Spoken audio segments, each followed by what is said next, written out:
Bonjour à vous les cancers, bienvenue dans votre tirage du mois de décembre 2020. J'espère que vous allez bien. Comme vous le savez, c'est un tirage général, ça ne parlera pas à tout le monde. On va aller voir ce que nous disent les oracles pour ce mois de décembre 2020. Et on va commencer avec l'énergie générale, avec l'oracle de la sagesse du fou, que j'aime beaucoup, qui n'est pas si fou que ça. Alors là, il y en a deux qui sont tombés. Le fou de l'abondance, le fou des couleurs. Et on va aller en chercher seulement un. Ah, alors attendez. J'ai un problème de vidéo.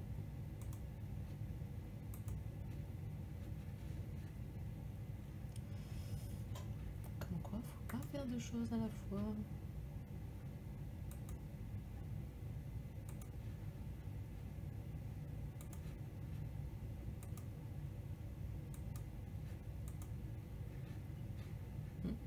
Étrange. Je suis en train de télécharger afin de mettre en ligne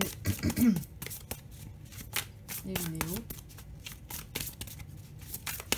des autres signes, parce que ça met beaucoup de temps à charger.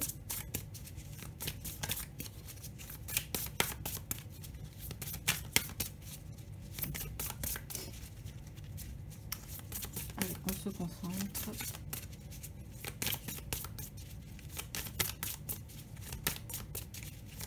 Pour les cancers.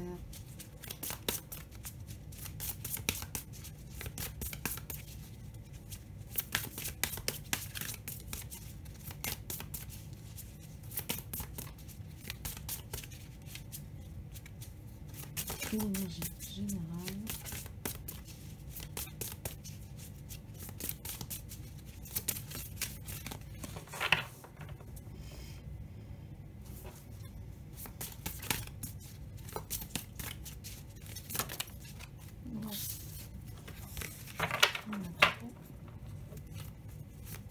Bon, le mois de décembre est un peu commencé, mais on y arrive, on est bien.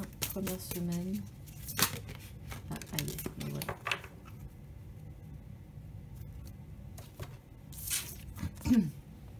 C'est le fou perplexe. Méfiez-vous des apparences, car elles peuvent être trompeuses. Regardez ce fou. En fait, il a un diamant entre ses doigts, mais on sent, je ne sais pas si on voit bien, il a les sourcils froncés. En fait, il doute que ça puisse être un vrai diamant. Donc en fait, on invite ici donc les personnes du cancer, peut-être pour ce mois de décembre, à remettre un peu en question les informations qui nous arrivent. Regardez, hein, là, il est vraiment... Et il se questionne vraiment.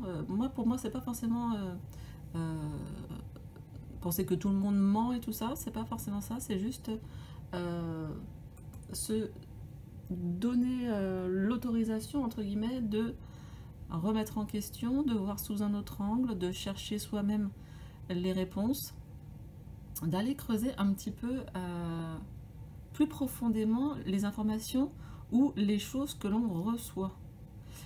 Ça peut être aussi tout simplement une phrase dite par quelqu'un et se demander si vraiment on valide ce que vient de dire la personne, peut-être par exemple à notre sujet, ou si on lui laisse son jugement et on laisse passer l'information comme une simple information et non pas comme quelque chose qui pourrait par exemple nous atteindre.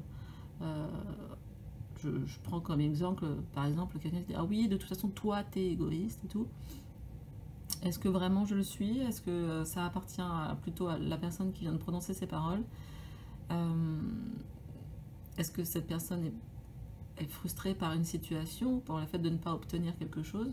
Voilà, un petit peu changer d'angle. On voit, en plus, on imagine tous, quand on a un diamant, on le fait tourner et puis on se demande Par exemple, ça peut être aussi le fait de se dire, tiens, si je me mets à la place de cette personne, qu'est-ce que je ressentirais?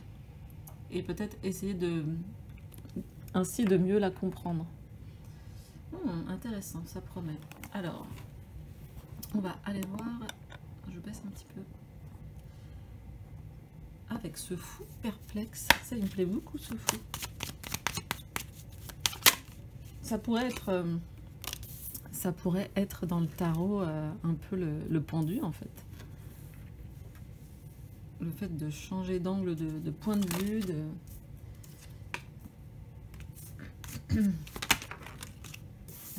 les oiseaux.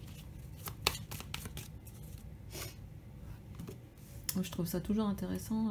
Ça peut être aussi des confrontations. Enfin, des confrontations, quand je dis ça, c'est pas la guerre. Hein, mais des échanges d'idées, voilà, de soulever le questionnement. Hop. Ah, mais il y en a deux. Alors, elles étaient tellement collées pour aller prendre les deux. Non, c'est pas bien mon installation. Ah bah non, c'est vraiment pas bien mon installation. J'ai perdu le fou.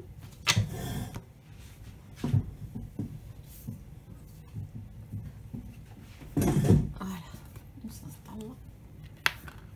Voilà.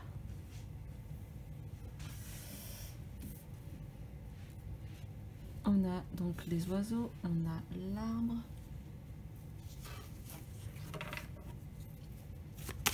Alors l'arbre en plus, je rebondis là en continuant à tirer les cartes, mais l'arbre il nous dit exactement la même chose que le fou perplexe. Hein. L'arbre il nous dit, avant de valider ce que pensent les autres et ce que disent les autres, fie-toi à toi-même en fait, à tes propres comment dire, conclusions. Finalement, est-ce que, mis à part tes propres conclusions, est-ce qu'il y en a d'autres qui peuvent valoir pour quelqu'un comme toi, pour ta personne propre?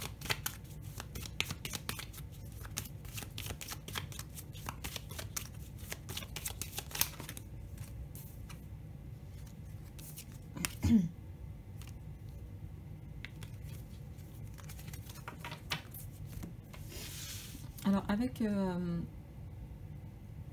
les oiseaux, oups, pardon. Hop, voilà. Je pense que vous voyez mieux.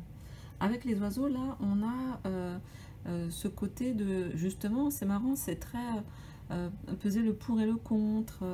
Avec en plus le balai fouet, c'est ne pas être conditionné par les valeurs des autres, mais bien s'approprier ces valeurs et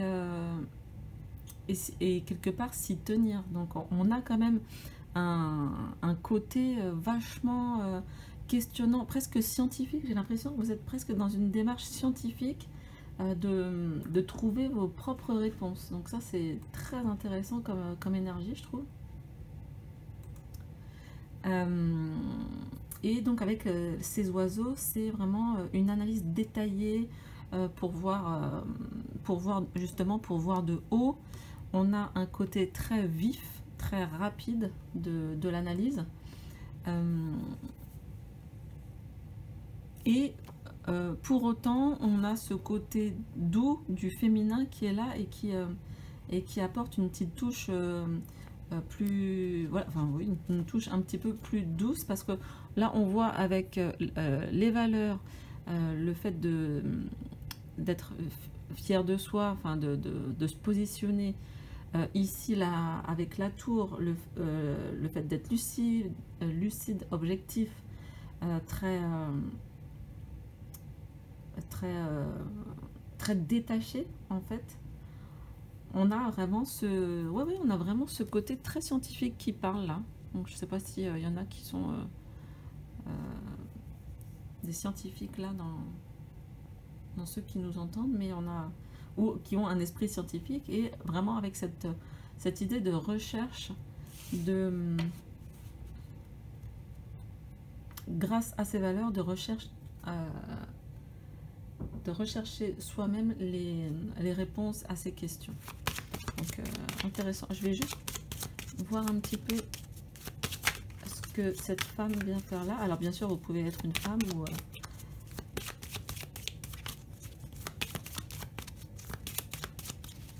Est-ce qu'on a une carte qui préciserait? On va peut-être aller voir avec le tarot. Quelque chose sur cette femme qui est là. C'est peut-être tout simplement vous, hein. C'est vraiment par pure curiosité. Et je ne suis pas pensée. Ah. La justice vient de tomber ici. Donc on a bien un retour. Alors c'est peut-être plutôt ça. C'est que il y avait vous, par exemple, vous faisiez confiance à certaines personnes ou ça peut être des amis, votre compagnon et tout, un peu une confiance aveugle. Et là, en fait, vous vous remettez un petit peu au centre de votre réflexion. Vous vous remettez au centre de votre... Et c'est pas facile, hein, c'est pas forcément des moments super évidents à entreprendre. C'est pas une démarche facile à entreprendre. Et là, pourtant, vous vous rendez justice, hein, vous remettez vos valeurs au centre de votre attention. Vous avez quand même une sorte de fulgurance comme ça dans votre état d'esprit, dans l'esprit d'analyse, qui, à mon avis, va dépoter un petit peu. Ça peut être un petit peu, comment dire, gênant pour les personnes qui vous entourent, hein. Donc ça, vous inquiétez pas. Enfin, vous inquiétez pas. Vous essayez de le manager comme vous pouvez, mais ça peut déstabiliser les personnes autour de vous. Ça arrive.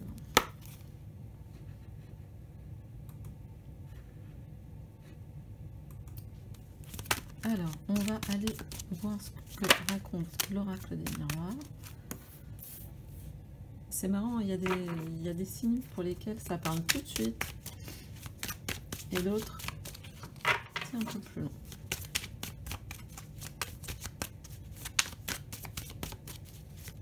Donc on a le voyage.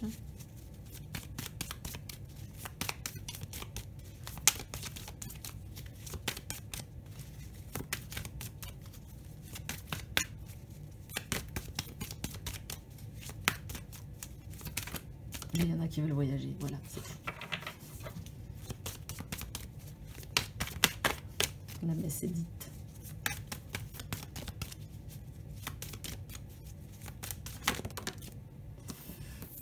Ah, on a des séparations. Je crois qu'aussi dans la cartomancie française, on a eu plusieurs cartes qui se sont retournées avec cette idée de séparation. Comme il y en avait 3 d'un coup, le rêve.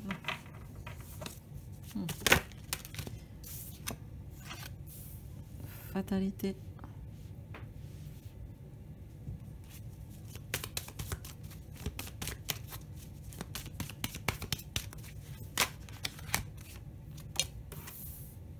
Fatalité, fécondité.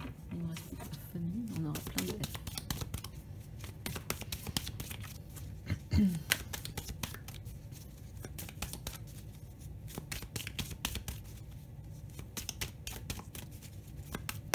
Alors on a certaines personnes qui vont entre guillemets partir, vont se séparer pour réaliser un rêve qui en fait quand on a la carte de la fatalité, ouais à mon avis ça s'arrête là parce que je vois à peu près ce que ça veut nous dire. En fait on a donc des personnes qui vont, donc ça parle bien sûr pas à tout le monde, hein, c'est général, on a des personnes qui vont se séparer, donc qui vont partir. Parce qu'en fait, elle souhaite réaliser un rêve qui n'est pas en concordance avec le projet de l'autre personne. Alors, c'est pas forcément des grandes séparations dans le sens, peut-être que c'est quelqu'un que vous connaissez depuis peu, ou alors effectivement, ça peut être quelqu'un que vous connaissez depuis longtemps, mais en fait, vous... Alors c'est peut-être parce que vous remettez les choses en question ce mois-ci, mais c'est quelque chose qui arrive là maintenant dans votre vie comme une fatalité. C'est-à-dire que Mais bien sûr, j'aurais dû faire ça. J'aurais dû, et c'est vraiment, ou ça peut effectivement vous apparaître dans vos rêves, ou c'est vraiment quelque chose que vous avez déjà conscientisé et que vous voulez réaliser. Et c'est pour ça qu'à mon avis, la fatalité et la fécondité arrivent juste l'une à côté de l'autre, parce que c'est comme si, eh bien, c'était une fatalité de réaliser cette chose. Enfin, c'est un peu comme votre chemin de vie, entre guillemets, votre destin. Et donc là, il vous rattrape un petit peu. Hein. On a peut-être aussi éventuellement des personnes qui vont se retrouver enceintes, mais qui se séparent. Alors bon, ça c'est toujours un petit peu compliqué, mais pour autant, je pense que avec entre guillemets, une bonne organisation et un peu de soutien, on est capable aussi de faire face à ça, tout en intégrant, si la personne est comment dire, bien disposée, tout en intégrant l'autre partie. Hein. Voilà ce que je peux vous dire. Donc à mon avis, certains d'entre vous vont avoir des messages dans les rêves. Je vous rappelle que pour ma part, ce sont les rêves qui sont l'analyse des rêves qui sont ma spécialité. Donc si vous avez des questions, n'hésitez pas à m'écrire un mail avec l'adresse qui est juste en dessous. Hein. Voilà. Ok pour ce message-là. Alors ça arrive, hein, ça arrive assez régulièrement. Bonjour le chat. Qu'on ait effectivement une période de séparation dans les périodes de fête. Hein. Malheureusement, c'est assez commun, on va dire. On va... Ok, le tarot. Le 6 de coupe. On va aller... Waouh. Le 9 de coupe. Ah, il y a toutes sortes de messages. Là, du coup, pour les cancers, c'est très varié. Parfois c'est redondant parce que je crois que il faut appuyer le message, mais là c'est pas le cas.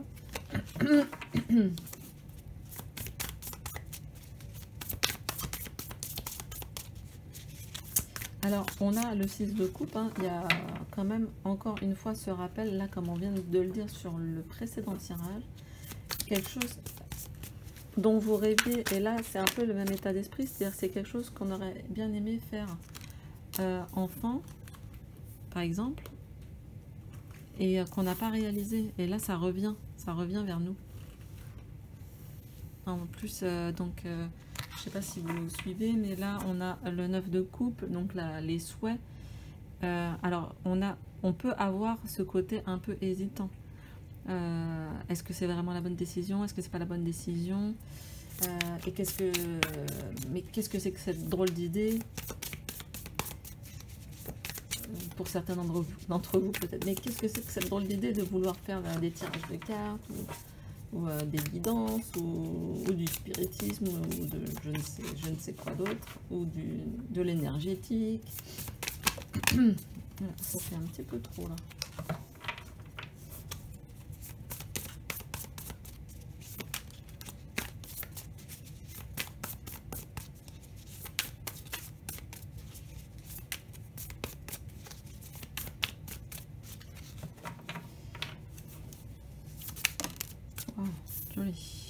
Beaucoup de coupes, hein. Bah, 4 cartes sur 5 là. C'est vraiment quelque chose qui vous tient à cœur. Il y a quelque chose qui vous tient à cœur. Amis Cancer. Ouais, à mon avis, il vaudrait mieux le réaliser parce que sinon, ça va être des prises de tête. Sinon, vous allez retourner dans des prises de tête.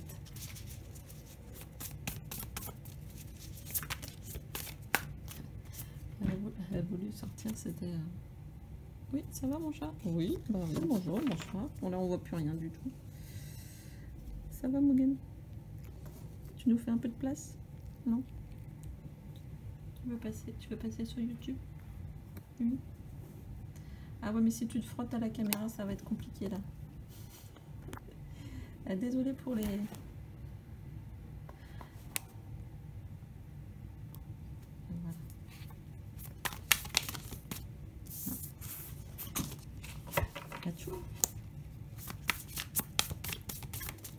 Allez, une dernière carte, j'aimerais bien une dernière carte sur le 9 d'épée là. Ah, oui. Sur le 9 d'épée.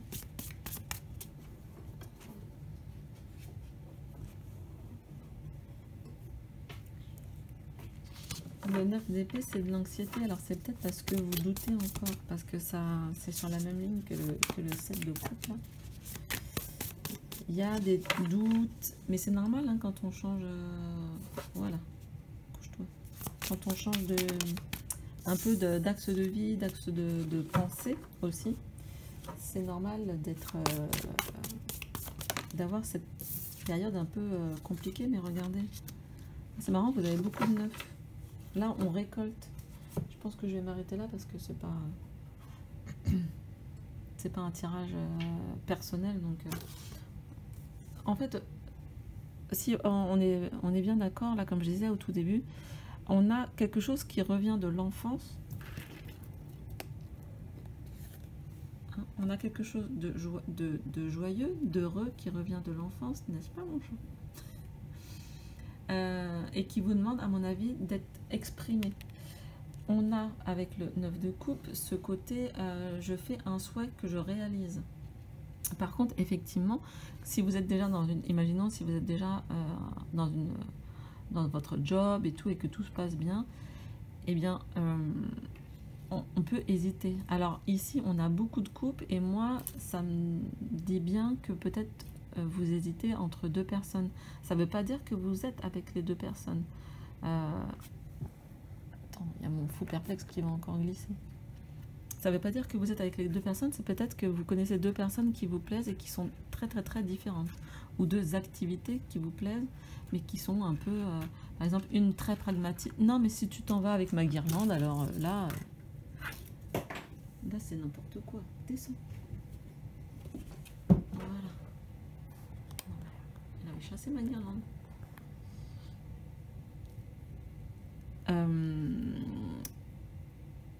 Qu'est-ce que je disais? Que ça peut être aussi... donc, ah oui, par exemple, deux professions complètement opposées. Je vous dis n'importe quoi, mais ça peut être par exemple banquier et puis chaudronnier, voilà. Mais et pourtant, vous avez en tout cas toutes les capacités en vous déjà pour réaliser ce qui vous plaît. Le magicien, il est là. On a l'as de coupe, on est sur un nouveau vœu, et c'est marrant parce qu'on a les souhaits et le vœu, le fait de vouloir commencer quelque chose avec le cœur. Donc à mon avis, ça serait quand même intéressant si vous doutez encore avec un peu ce 7 de coupe, et si vous êtes un petit peu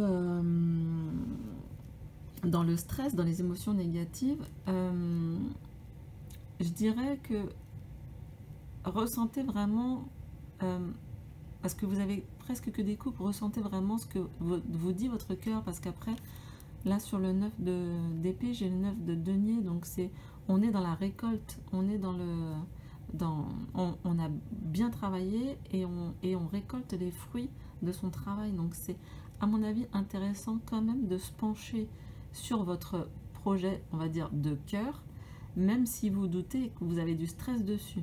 Pourquoi pas de vous faire accompagner, bilan de compétences et tout, etc. Ou vraiment prendre le temps de mettre ce projet en place tout doucement. Ça peut être par exemple prendre une journée par semaine pour s'y consacrer et tout ça, et petit à petit voir là où ça vous mène. Je dis pas bien sûr de tout lâcher comme ça, quoi. On fait quand même attention avec le 9 d'épée de pas forcer trop, par exemple, ou dans le travail, ou avec une personne, enfin, on essaie de lâcher un peu le mental et de retourner dans le cœur. Je pense que c'est ça qui pourra vous guider le mieux, si vous avez, bien sûr, si ça vous parle, hein, si vous avez une ou deux personnes dans le cœur, ou alors une ou deux passions, comme ça, un projet, en fait, quelque chose qui a besoin de faire où on est comme sur un sentier, puis on sait pas si on doit aller à gauche ou à droite, quoi. Alors, pour les cancers, qu'est-ce qu'on a? Ah ben c'est intéressant. Je peux créer mon propre bonheur comme je peux créer mon propre malheur par une simple parole. Cela dépend uniquement de ce que je me raconte comme histoire. Je peux le vérifier en créant son opposé et en observant ce qui se passe dans mon corps. On avait dit, hein, le retour au cœur, retour au corps, aux sensations. Qu'est-ce qui se passe en moi? J'apprends ainsi à garder de la souplesse dans mes interprétations et à gagner en légèreté. On a cette idée de légèreté ici et ici. Hein. Donc, je peux créer mon propre bonheur comme je peux créer mon propre malheur par une simple parole. Donc là aussi, ce que ça nous indique, c'est aussi de parler avec le cœur et de voir ce qui se passe. Peut-être de ne plus avoir peur de se dévoiler. Effectivement, le cancer est un signe d'eau, donc plutôt sensible et tout, mais ça ne veut pas dire que vous vous dévoilez. Pas forcément. Alors que là, on vous invite au mois de décembre, peut-être pour les fêtes et tout, etc., à exprimer, peut-être par le biais de la parole, vos ressentis et peut-être aussi vos besoins et vos projets, et de voir vos inquiétudes, peut-être un petit peu, vos doutes, vous pouvez en parler. Mais, à mon avis, de toujours revenir à vous, à vos sensations, à vos émotions, pour pouvoir prendre la bonne décision. Voilà, amis cancer, j'espère que ça vous a plu. Il y avait vraiment différents messages là pour vous, pour le coup. Je vous souhaite d'excellentes fêtes de fin d'année. Vraiment que du bonheur, de vous retrouver en famille, avec vos proches, avec les gens que vous aimez. Je vous fais des gros bisous et je vous dis à très bientôt.